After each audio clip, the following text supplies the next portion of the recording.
Mina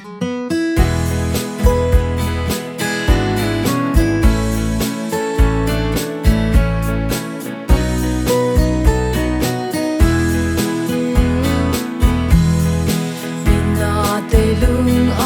tingkak nage, Tingkai tingrui kegong n-zwa, Suiyi de Suiyi de dila, Tinggim Jerusalem namdi Kideu bata deyi, Mina ngau chang bam tingdim ramga,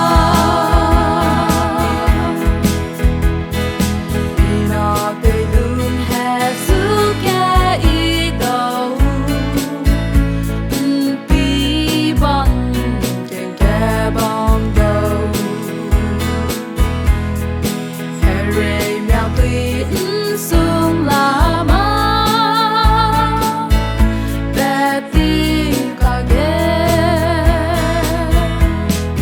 Tinggim Jerusalem namdi Kideu bata deyi, Mina ngau chang bam tingdim ramga.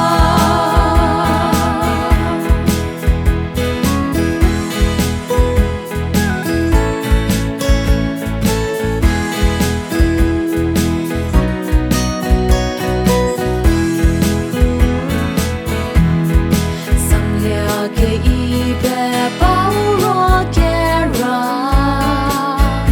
Nangchu achu